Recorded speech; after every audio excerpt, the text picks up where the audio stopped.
Hello दोस्तों, कैसे हो दोस्तों। कोविड-19 महामारी के लॉकडाउन ने न जाने कितने लोगों को मुसीबत में डाला है। कई लोगों की नौकरियां चली गई तो कईयों के करीबी उनसे दूर हो गए।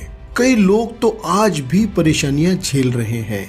देश की आर्थिक राजधानी के एक परिवार का 14 साल का बच्चा सुभान शेख अपने परिवार को मदद करने और अपने बहन के स्कूल की फीस और ऑनलाइन पढ़ाई का खर्च उठाने के लिए अपनी पढ़ाई छोड़ चाय बेचकर गुजारा करने को मजबूर हो गया है। दोस्तों, इस वीडियो में हम देश में बाल मजदूरी के चौंकाने वाले आंकड़े क्या कहते हैं ये भी जानने वाले हैं। तो इस वीडियो को आखिर तक जरूर देखें और इस वीडियो को लाइक और शेयर जरूर करें। और अगर आपने इस चैनल को सब्सक्राइब नहीं किया है तो इस चैनल को सब्सक्राइब जरूर करें।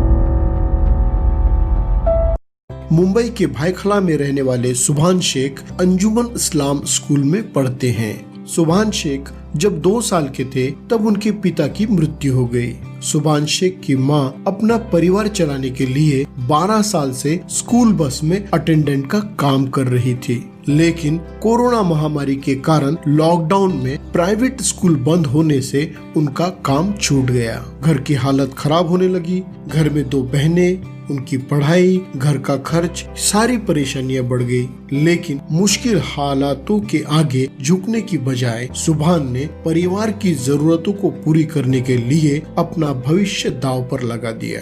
ईमानदारी और मेहनत का पाठ सीखे सुभान शेख को कोई और काम नहीं मिला तो उसने चाय बेचना शुरू कर दिया। सुभान शेख मुंबई के भिंडी बाजार में एक दुकान पर चाय बनाकर नागपाड़ा और भिंडी बाजार के कई जगहों पर घूम कर चाय बेचने का काम करते हैं। सुभान के पास खुद की दुकान नहीं होने के कारण दूसरे की दुकान का सहारा लेना पड़ रहा है।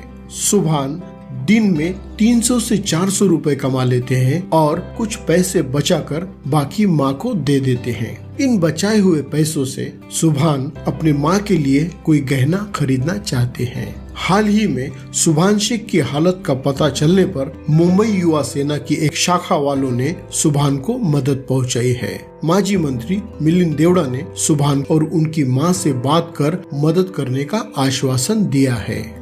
दोस्तों, यहाँ सवाल एक सुभान शेख का नहीं है। हिंदुस्तान की गली गली में आपको काम करने को मजबूर सुभान दिखाई देगा। 12 जून को पूरी दुनिया बाल श्रमिक निषेध दिवस मनाती है। भारत में बाल मजदूरी के खिलाफ कानून को बने 34 साल हो गए, लेकिन ये बीमारी अब तक खत्म नहीं हुई। 2011 की जनगणना के आंकड़ों के अनुसार भारत में 5 से 14 साल के 26 करोड़ बच्चे हैं, जिनमें से 1 करोड़ से ज्यादा बच्चे बाल श्रम करने पर मजबूर हैं। यूनिसेफ के मुताबिक दुनिया भर के कुल बाल मजदूरों में 12% की हिस्सेदारी अकेले भारत की है।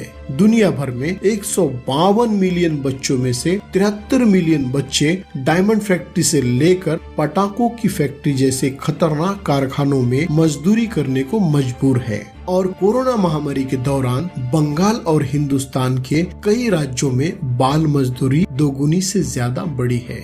दोस्तों, दिवाली के पटाखे ना जलाने की मुफ्त की सलाह तो आपको हर कोई दे देगा, लेकिन इन पटाखों की फैक्ट्री में काम करने वाले बच्चों को स्कूल भेजने, उन्हें आर्थिक मदद करने के लिए कोई आगे नहीं आएगा। वैसे आपको देश में उभरती राजनीति और बिखरते बचपन की तस्वीर साफ साफ दिखाई देगी। लोगों को अपने मजहब और धर्म के आपसी टकराव से फुर्सत मिले तो शायद इन बाल श्रमिकों की सूध ले।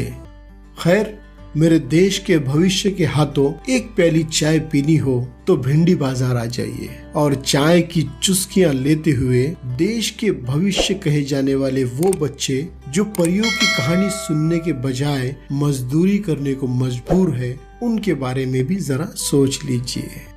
परेशानियों का मुकाबला करने के लिए ईमानदारी का रास्ता चुनने वाले, पढ़ाई की कीमत जानकर अपने बहनों की पढ़ाई के लिए अपने भविष्य को दांव पर लगाने वाले सुभान शेख को दिल से सलाम।